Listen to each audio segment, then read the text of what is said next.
오늘 예수님께서 청년아 내가 내게 말하노니 일어나라 이렇게 말씀하셨는데 우리 모두에게 주시는 예수님의 말씀으로 마음에 새기시고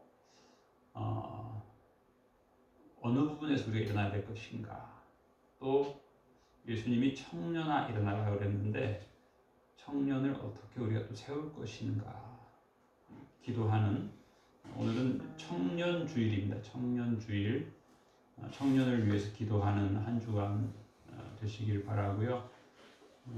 청년을 과거에는 격려하고 때로는 도전하고 그랬는데 요즘 시대에는 또 청년을 또 위로해야 될 또 시대입니다. 그래서 우리가 청년을 위로하고 기도하는 복된 한 주간 되시기를 축복합니다.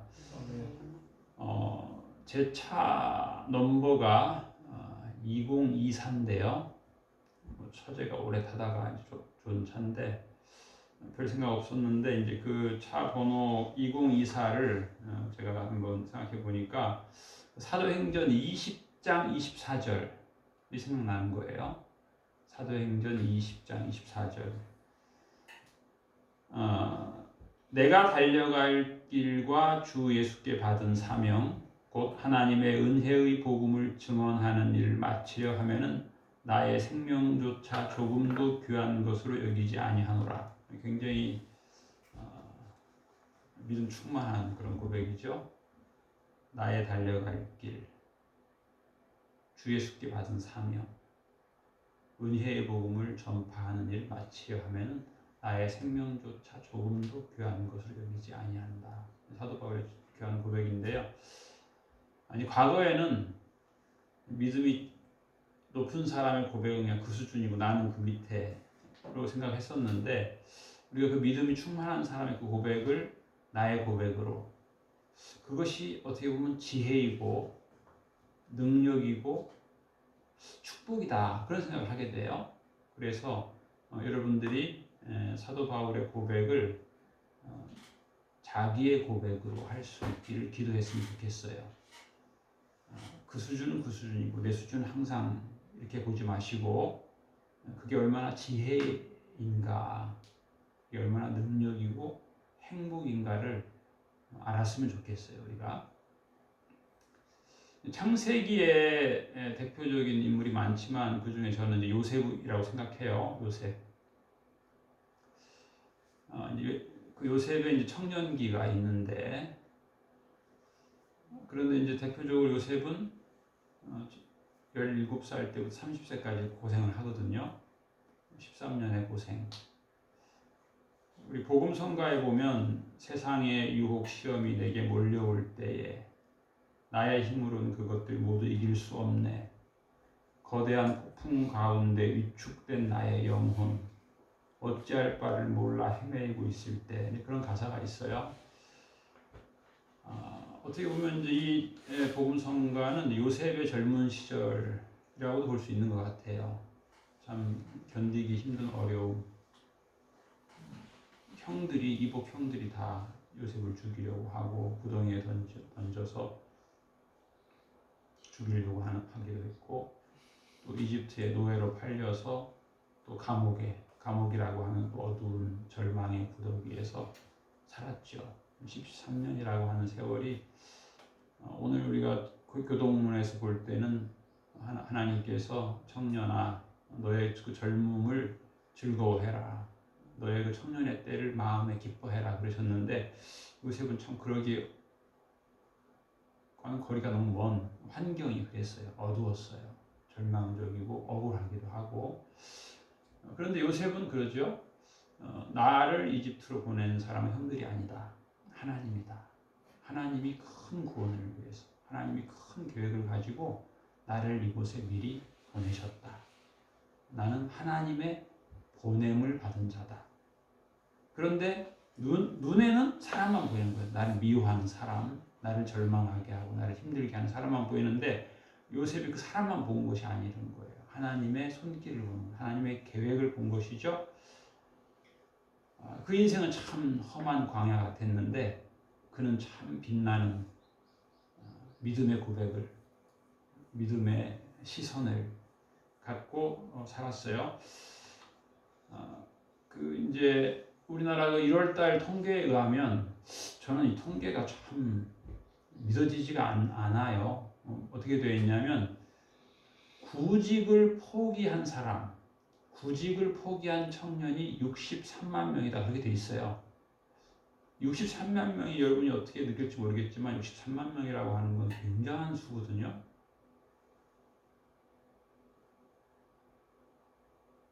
우리 옛날에 우리나라 군인 많을 때 60만 대군이라고 그랬어요. 옛날 이율곡 선생은 10만 명의 군인을 양성하면 일본의 침을 막을 수 있다고 그랬거든요. 근데 그걸 못했단 말이에요. 근데 그보다 훨씬 많은 63만 명. 근데 이 청년들이 이제 조사에 가면 그런 대답을 했어요. 옛날 세대가 힘들었냐, 지금 세대가 힘들었냐 그런 조사를 했는데 지금 세대가 힘들다. 옛날 세대는 안 힘들었다는 거예요. 근데 제가 그거 보고 놀란 게 뭐냐면 저는 옛날 세대가 힘들었다. 우리 부모님 세대, 우리 할아버지 세대가 힘들었다. 나는 참 좋은 세대. 그렇게 생각하면 여러분들이 또 제가 굉장히 또 호의호식한 걸로 생각할 것 같아서 제가 설명해 드리는데 제가 대학교 1학년 때 제 친구들 대부분 제 주변에 다 그런 건 아닌데 제 주변에는 그랬어요. 제 주변에는 신학대학을 다녔는데 하루 세 끼 먹는 사람 별로 없었어요. 하루 두 끼 대부분 두 끼 먹었어요. 왜? 어려우니까. 그리고 어렵지 않아도 어려운 사람이 있으니까 세 끼 먹는 게 사치스러워 보이는 거예요. 그래서 두 끼 먹는 사람이 상당수가 있었어요. 근데 물론 좀 지금도 뭐 그런 사람이 많이 있겠지만 그 단적인 거죠. 단적인 거예요. 그 제 대학교 1학년 때 밥이 학교에서 저는 이제 7년 동안 기숙사 밥을 먹었어요. 이게 어떻게 보면 지루하죠. 아침도 학교 그 학식이라는 거예요. 아침도 학교 식당, 점심도 학교 식당인데 그게 이제 사치스러워 보이는 거예요. 제 눈에는 그런 사람이 꽤 있었어요. 그 당시에는. 근데 어떻게 보면 그것도 지루한 거예요. 어떤 사람은 왜 장가 가냐? 7년 동안 학교 식당에서 밥 먹기 지루해서 장가 갔다. 그런 사람이 있어요. 그 정도로.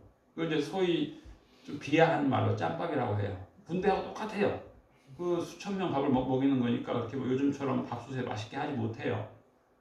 스팀으로 해서 판에다 쫙 해서 쪄서 먹는 건데. 그래서 이제 선배가 월급 받은 날에는 야, 저를 부르는 경률아, 목구멍 떼밖에 줄게. 그게 무슨 말이냐면 저 화양리라고 하는 곳이 있어요.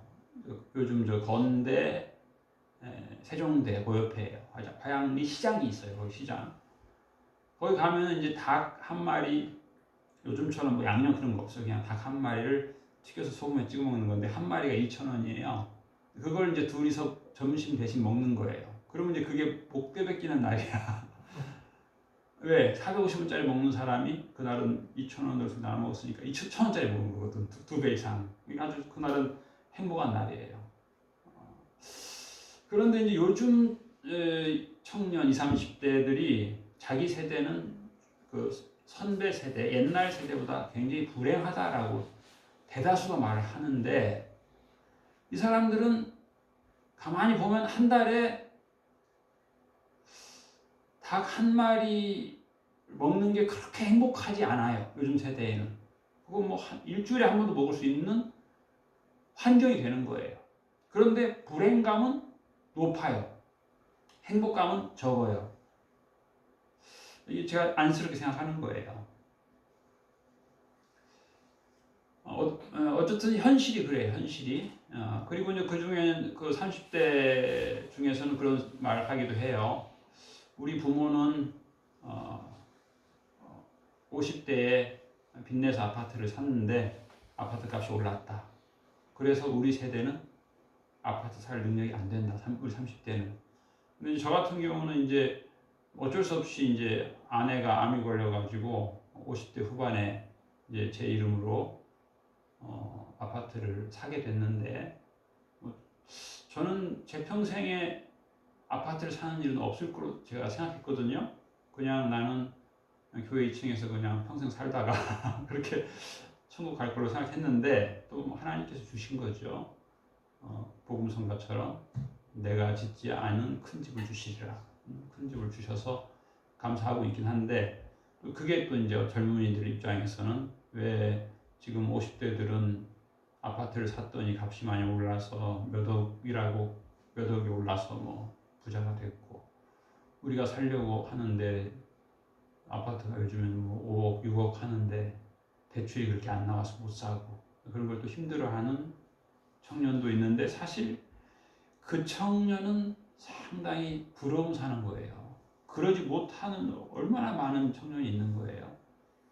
일하고 싶은데 일터가 없고 요즘 우리나라 주요 대기업이 공채 모집을 안 하기로 했다 그래요.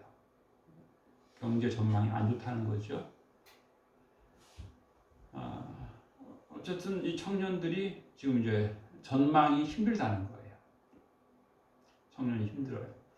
근데 우리나라 예를 들면 우리나라 이제 3.1절 옛날 100년 전 얘기하는 겁니다. 3.1 운동할 때 그 주역은 기독교 청년이었어요.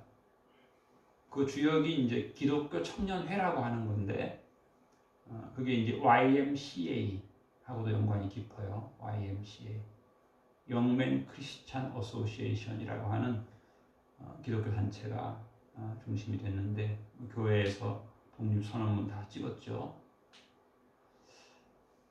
어려운 시대였잖아요. 그렇죠? 일제의 치하에서 참 자유롭지 못하고 먹을 것도 없고 많이 굶어 죽는 시대였어요. 크리스찬들은 1% 정도 됐거든요. 그 당시에.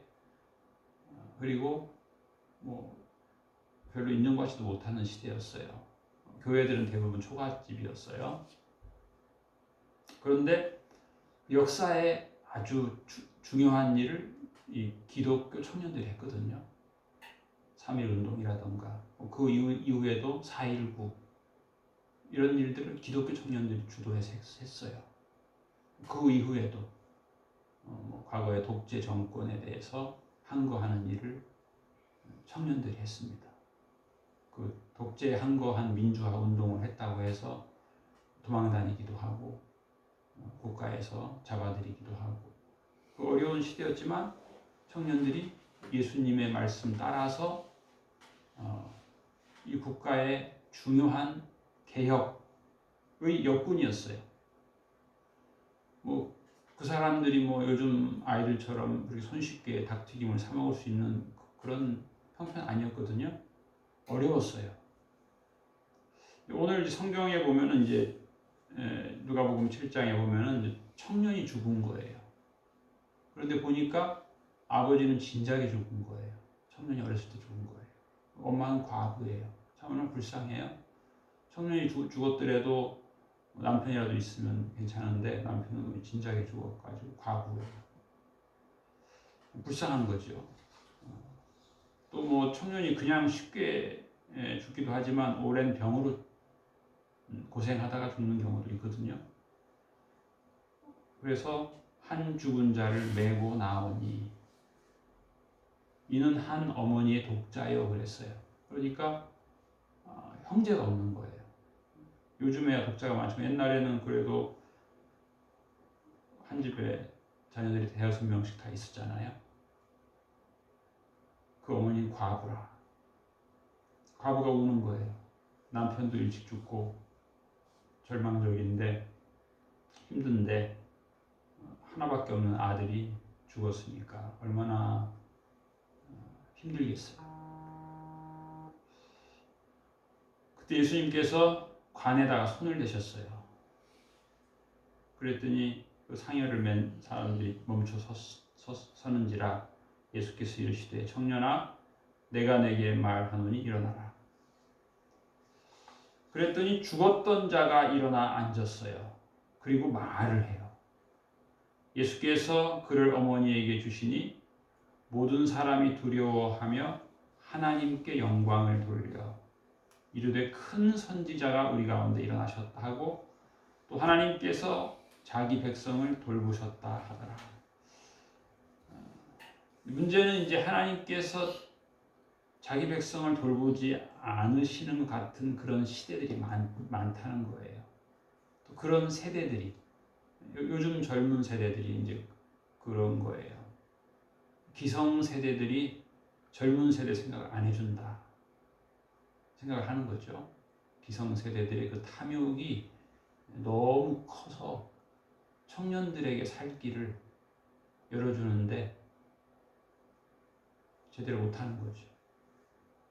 출산율이 너무 낮죠. 옛날에는 보통 이제 가임 여성들이 출산율이 한 5명 정도 됐었는데 지금 1명이 안 된다고 합니다.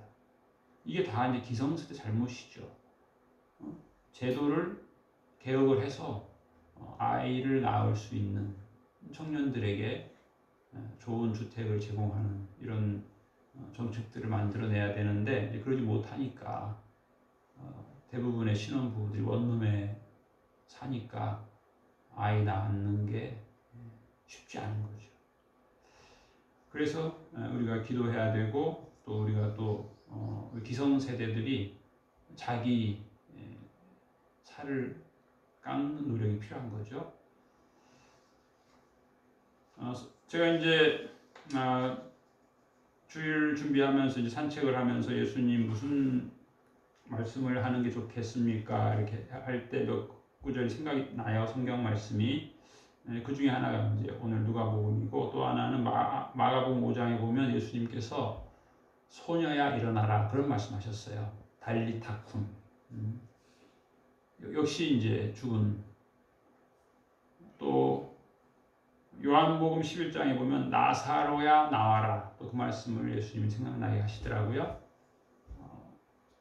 여기도 마찬가지예요. 요한복음 11장 39절에 보면 이제 나사로가 병석에 누웠다가 예수님 보고 살려달라고 했는데 예수님이 자꾸 늦장 부려가지고 결국 죽는 거죠. 죽어서 요한복음 11장 39절에 보면 예수께서 이르시되 돌을 옮겨 놓으라 하시니 그 죽은 자의 누이 마르다가 이르되 주여 죽은 지가 나흘이 되었음에 벌써 냄새가 나나이다. 예수께서 이르시되 내 말이 내가 믿으면 하나님의 영광을 보리라 하지 아니하였느냐. 이 의심이라는 게 참 문제예요. 의심할 수밖에 없는 상황이잖아요. 그렇죠? 의심할 수밖에 없는 상황. 그런데 믿으라는 거죠. 아니 예수님께서 그동안 한 거 보니까 못 믿겠다 이거예요. 예수님이 제가 무슨 말을 하면 바로바로 즉시 응답을 하셔야 되는데 예수님이 그렇게 막 늦장 부리고 딴 데 가시고 마르다 입장에서 볼 때 예수님 너무 딴청을 부리시는 거예요. 그러니까 예수님 못 믿겠다는 거죠. 돌을 옮겨 놓으니 예수께서 눈을 들어 우러러보시고 이르시되 아버지여 내 말 들으신 것을 감사하나이다. 지금 이 상황은 마르다를 비롯해서 주변 모든 사람이 원망의 눈초리예요. 예수님 잘못했다는 거예요. 예수님 판단, 예수님의 그 행동 다 잘못했다고 지금 다들 이를 갈고 있는데 예수님께서 첫 번째 하신 말씀이 아버지 내 말 들으신 것을 감사하나이다. 이것도 참 환경 주변 사람 눈초리 참 예수님이 눈치 없는 거예요. 어떻게 보면. 또 항상 내 말을 들으시는 줄을 내가 알았나이다. 또 그 말씀하세요. 예수님이. 그러나 이 말씀하옵는 것은 둘러선 무리를 위함이니 곧 아버지께서 나를 보내신 것을 그들로 믿게 하려 함이니이다. 예수님은 이제 우리들에게 믿음을 주시려고 하는 거죠. 이 말씀을 하시고 큰 소리로 나사로야 나오라 부르시니 죽은 자가 수족을 배로 동인 채로 나오는데 그 얼굴은 수건에 쌓였더라. 예수께서 이르시되 풀어놓아 다니게 하라 하시니라. 이 말도 참 의미가 깊은 것 같아요. 큰 소리로 나사로야 나와라. 그 다음에 풀어놓아 다니게 하라. 풀어놓는 것이 필요한데요. 어떻게 보면 이 기성세대들이 풀어놓지 않은 부분이 있는 것 같아요. 새로운 정부가 들어섰는데 좀 기성세대들이 청년 세대를 위해서 좀 많이 풀어야 될 것 같아요.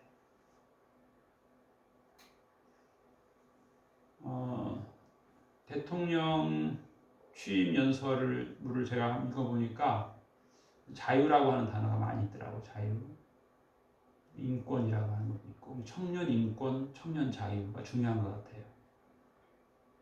공정이라고 하는 단어도 있고. 그래서 우리가 청년들, 이 청년 세대를 힘들게 하는 지금 구조예요. 구조가. 그래서 이제 이 구조를 이제 바꿔야 되는 거죠. 그런데 이제 물론 이제 이것을 전적으로 기성세대가 책임져라. 그렇게만은 또 볼 수 없는 것 같아요. 이제 오늘이 또 어떤 면에서는 또 스승의 날이에요. 또 과거에는 또 성년의 날 그랬어요. 겹쳐 있어요. 참 부끄럽게도 이 성년의 날이라고 하는 그 이면에 통계들도 있어요. 성년의 날이 되면요, 그 젊은 그 20살 된 사람들이 그렇게 모텔을 많이 빌린다 그래요. 그러니까 참 우리가 청년을 위로하고 격려하고 청년을 풀어놓아 다니게 하고 청년을 위해서 많은 혜택을 주고 선물도 주고 용돈도 주고 그래야 되겠는데 또 한 면은 또 그렇지 못한 면도 있다는 거죠. 그래서 이제 그런 생각하는 거예요. 성년의 날이 스승의 날이에요. 그러니까 어떤 면에서 저는 생각하는 거예요. 성년이 됐다라고 하는 것은 독립체가 됐다는 의미도 있어요. 그전에는 어린이처럼 취급을 받고 어린이에게 혜택을 주고 선물을 주고 그런 건 이제 성년이 됐어요. 그러면 이제 그때부터 이제 끝나는 거예요. 어떻게 보면 어린이한테 주던 용돈도 끝나고 옛날에 제가 그런 얘기 들었거든요. 옛날에는 20살이 되면 세뱃돈 안 준대요.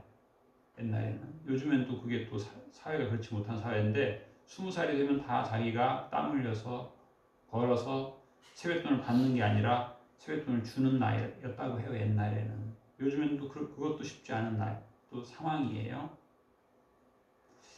그래서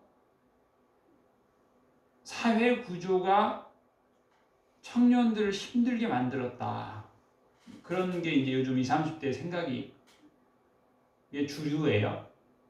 그런데 또 어떤 면에서는 그렇다고 해서 우리 크리스찬마저도 기독교 청년마저도 그 생각 그대로 다수가 그렇게 생각하니까 그렇다. 기성세대가 잘못해서 내가 취직할 직장에서 사원을 안 뽑는다. 기성세대 책임져라. 내가 취직할 공장 돌려라. 라고만 할 거냐. 이 성년이 됐다라고 하는 것은 스승의 날. 이제는 배우기만 하는 학생이었는데 이제는 스승의 역할도 생각을 이제는 해야 되지 않나. 그런 생각도 제가 해봅니다. 그래서 20, 30대는 불행하다. 기성세대 때문에 불행하다. 기성세대 때문에 힘들다. 기성세대가 나온 이 사회 구조가 20, 30대를 절망하게 한다. 이렇게 생각하는 사람이 상당히 많은데 기독교 청년들도 꼭 그대로만 해야 되냐? 63명이 구직을 포기했으니까 기독교 청년도 구직을 포기해야 되냐? 그건 아니잖아요. 그렇죠? 어떻게 보면 지금은요, 나라에서 예산을 많이 지금 풀어요. 청년 창업하면 몇 억을 주겠다는 거예요. 옛날에 정주영 씨, 이병철 씨 창업할 때는 그런 거 없었어요. 창업하면 다 그분들 돈 빌려서 했거든요. 그러니까 상황은 옛날은 참 좋았고, 물론 그런 얘기 하는 사람도 있어요. 옛날에는 대학교를 졸업하면 대부분 취직됐다. 왜? 대학교 가는 퍼센트가 너무 낮았거든요. 대부분이 고등학교 졸업하고 대학을 갈 수 없었어요. 학비가 비싸니까. 그 학비를 감당할 사람이 그렇게 많지 않았거든요. 퍼센트가 너무 낮아가지고 대학을 졸업한 사람은 대부분 취직이 됐다는 거죠. 지금은 고등학생 졸업생보다 대학교 입학 정원이 많아요. 그러니까 그냥 대학교만 졸업했다고 취직을 할 수 없는 상황인 것이죠. 한 가지 생각해보고 싶은 것은 이제 창세기의 중요한 인물은 제가 요셉이라고 그랬고 출애굽의 중요한 인물은 모세잖아요. 모세. 특징은 요셉도 17살 때부터 30살 때까지 죽을 고생을 했죠. 모세도 그래요. 모세도 모세도 젊었을 때부터 그 혈기도 물론 작용을 했지만 그 민족 애국심, 민족 애 때문에 그 젊은 날에 모세가 이제 120년을 살았는데 40대 때부터 40년 동안 도망자로 살았고 또 80세 때부터 120세까지는 평생을 광야에서 살았죠. 그런데 어떻게 보면 참 험한 거예요. 인생이 험한 거예요. 뭐 제대로 집 짓고 살아보지 못했잖아요. 장막 가지고 살고. 그랬는데 어쨌든 나름 하나님의 사랑으로 우뚝 섰죠. 요셉도 그렇고 모세도 그렇고. 태어날 때부터 어두웠어요. 모세는. 출애굽 2장에 보면 아이를 낳았는데 바로가 남자아이는 다 죽여라. 파라오가 남자아이는 다 죽여라. 그러니까 출애굽 2장 3절에 보면 숨겨서 기르죠. 근데 더 숨길 수 없게 되매 그를 위하여 갈대 상자를 가져다가 역청과 나무 진을 칠하고 이제 그런 것 같아요. 역청은 요즘으로 말하면 아스팔트 그런 거예요. 콜타르. 그러니까 갈대 상자의 외부에 칠했을 것 같아요. 제 생각에. 나무신 송지는 내부에 칠했을 것 같아요. 방수 처리하는 거죠. 방수할 수 있는. 창세기에 보면 노아 방주도 똑같아요. 노아 방주도 그래요. 노아 방주도 그 역청을 칠해가지고 방수하게 되죠. 똑같아요. 갈대상자, 노아 방주 똑같아요. 키가 없어요. 그냥 물결 따라가는 거예요. 모세가 이제 그래서 그 엄마가 눈물을 흘리고 눈물을 흘리면서 그 아기 석 달 된 그 모세를 갈대상자에 태워서 눈물로 떠나보내는 거죠. 아이의 이제 100일이 가까우니까 울어도 목소리가 우렁차니까 들키면 다 죽는 거니까. 5절에 보면 바로의 딸이 목욕하러 나일강으로 내려오고 시녀들은 나일 강가를 거닐 때 그가 갈대 사이에 상자를 보고 시녀를 보내어 가져다가 열고 그 아기를 보니 아기가 우는지라 그가 그를 불쌍히 여겨 이르되 이는 히브리 사람의 아기로다. 이게 하나님의 역사죠. 하나님이 불쌍히 이거 반역이다. 왕명을 어겼네. 그럴 수도 있는 거예요. 파라오의 공주 입장에서. 그런데 하나님이 감동하신 거죠. 불쌍히 여기도록. 그 아기가 또 마침 울잖아요. 우는 아기가 불쌍하잖아요. 이게 다 하나님 역사죠. 하나님이 울게 하시는 것도 불쌍히 여김 받게 하려고 울게 하시는 거죠. 또 우리가 인생도 어떻게 보면 살다 보면 울 때가 있는데 불쌍히 여김을 받을 수 있는 기회잖아요. 눈물이 기숙할지라도 기도의 기회가 되기도 하고 불쌍히 여기 이르되 이는 히브리 사람의 아기로다. 그의 누이가 바로의 딸에게 이르되 내가 가서 당신을 위하여 히브리 여인 중에서 유모를 불러다가 이 아기에게 젖을 먹이게 하리이까. 하나님이 모세 누나에게 지혜를 준 거잖아요. 용감한 거죠. 동생이 떠내려가는데 미리암이 쫓아간 거예요. 강 해안선을 따라서 나일강. 그랬더니 뭐라고 말하냐면 이 파라오의 공주가 유모를 데려와라. 내가 날마다 돈을 주겠다 그래요. 그래서 이 모세의 엄마는 자기 아들 젖 먹이면서 매일 일당을 받았다는 거 아닙니까? 네. 그러니까 이 위기가 없었더라면 이 히브리 사람들은 한 3년 젖을 먹인다 그래요. 공짜로 젖 먹일 것을 날마다 일당을 공주가 일당을 조금 주겠어요? 몇 배를 주시는 거예요. 우리가 인생도 어떻게 보면 그런 것 같아요. 참 위기잖아요. 그렇죠? 어둡고 슬프고 힘들고. 그런데 이게 하나님께서 이걸 변화시키시는 거죠. 역전시키시죠. 하나님께서 역전시켜요.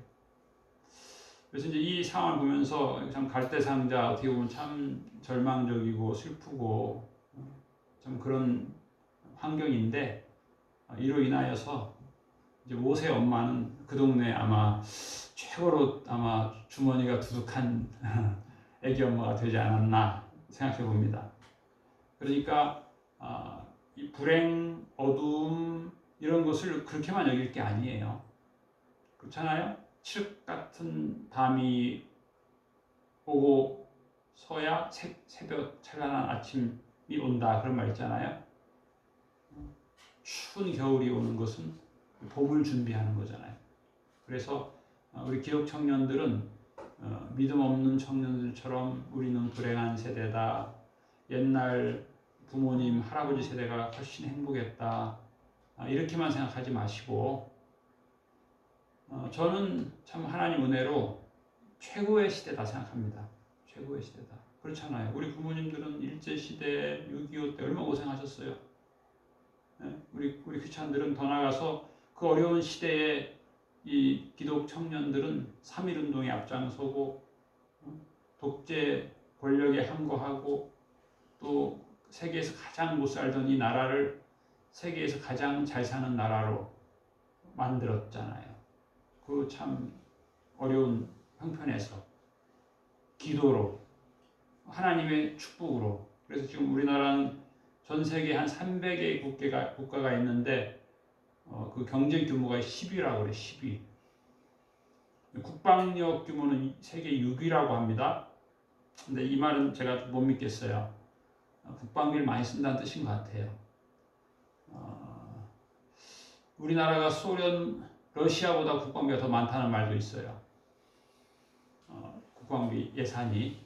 그런데 그렇다고 해서 만약에 둘이 전쟁 붙으면 이기냐? 그건 확신할 수 없어요. 질 확률이 높아요. 인간적으로 보면. 하나님의 도우심이 필요한 거죠. 하나님의 도우심이 필요하고, 청년들이 우리가 일어나기를 기도해야 되는데, 그 중에 하나는 이제 마음이 일어나야 돼. 마음이 낙심이 됐다는 거예요. 청년들이. 그 중에 기독 청년들도 같이 마음까지 같이 무너져 내리는, 그러면 안 되는 거죠. 그래서 그 마음에 예수님 말씀이 들어가야 되는 거죠. 예수님 말씀. 그 시선에 땅만 보지 말고 하나님을 보고. 우리가 창세기의 주인공 요셉을 하나님이 훈련시켰잖아요. 그렇죠? 출애굽기의 주인공 모세를 하나님이 훈련시켰는데, 거기에는 사도행전 20장 24절 말씀처럼 거기에 그런 말씀 나와요.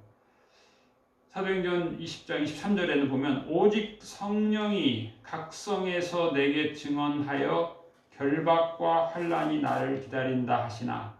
지금 나의 앞에는 환난이 있다는 거예요.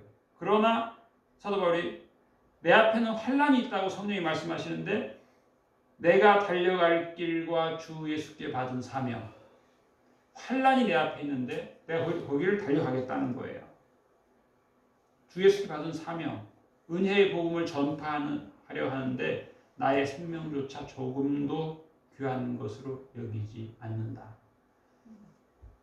놀라운 용기죠. 믿음이에요. 요셉도 청년기에 참 슬픈 일, 고통스러운 일 많이 있었지만 하나님의 사명을 더 크게 생각한 거죠. 하나님의 계획, 하나님의 훈련하심, 하나님의 손길, 하나님의 역사. 그래서 요셉의 입에서 나오는 말은 다 하나님의 역사에 대한 얘기를 하는 거예요. 하나님의 역사. 하나님께서 나를 크게 영화롭게 하셨다는 거예요.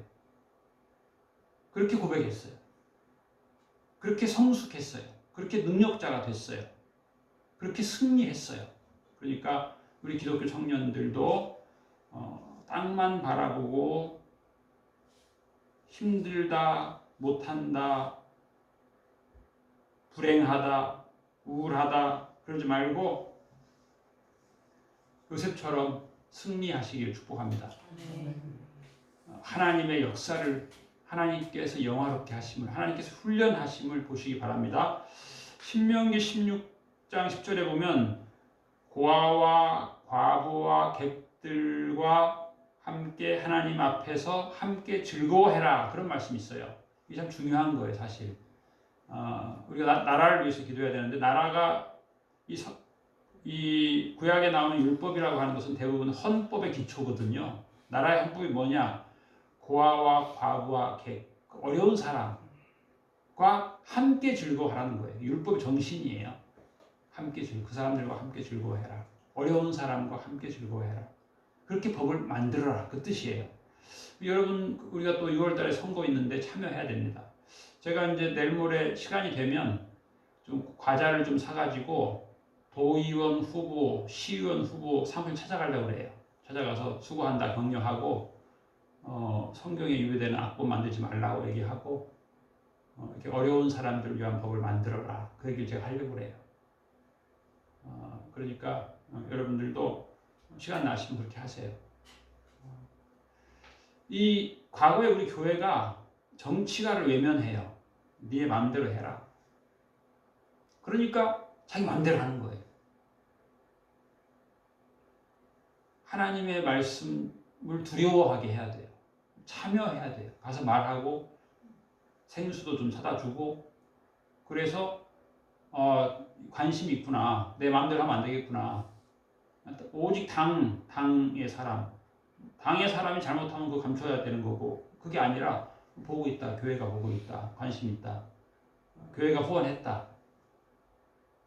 그걸 가르쳐줘야 돼요. 크리스찬이 참여해야 됩니다. 이제 경기도지사도 바뀌고 이번에 다 바뀌죠. 시장도 바뀌고 시의원, 도의원 다 바뀌는데 바라기는 우리 크리스찬 청년들이 정치에도 관심을 가지고 뽑기는 뽑아야 되는데 기독교인이 하나도 없네. 그런데 뽑아야 돼요. 또 안 찍을 수도 없어요. 참 이거 참 그래요. 크리스찬들이 정치에 참여하고 혹은 정치에 참여할 사람을 또 도와주기도 하고 여러분 아는 사람 중에 있으면 도와주세요. 도와주시고 격려하시고 그다음에 전도하시고 기독교 성경 말씀과 어긋나는 악법을 만들지 말라고 얘기도 하시고 그래서 일어나야 됩니다. 일어나야 돼요. 기독교인들이 일어나야 돼요. 그냥 교회 안에만 있지 말고 사회에 나가야 돼요. 예수님이 일어나라 하는 말은 나서라 나오라 하는 말도 마찬가지예요. 교회 안에만 있지 말고 나가야 돼. 나가서 말해야 돼. 그래서 예수님도 말하셨고 또 거기에 따라서 사람들이 또 살아난 이 청년도 말했고 또 사람들이 그랬더니 하나님께 영광 돌렸어요. 크리스찬들이 말해야 돼요. 말해야 돼. 예수님께 들은 말을 해야 돼요. 그래서 사람들이 하나님께 영광 돌리도록 해야 돼요. 하나님 말씀 어기도록 하는 이런 정치가들이 많은데 그러지 않도록 말해야 됩니다. 자, 우리 청년주의를 맞이하고 또 스승의 주의를 맞이하고 우리가 크리스찬들이 스승이 돼야 돼. 스승.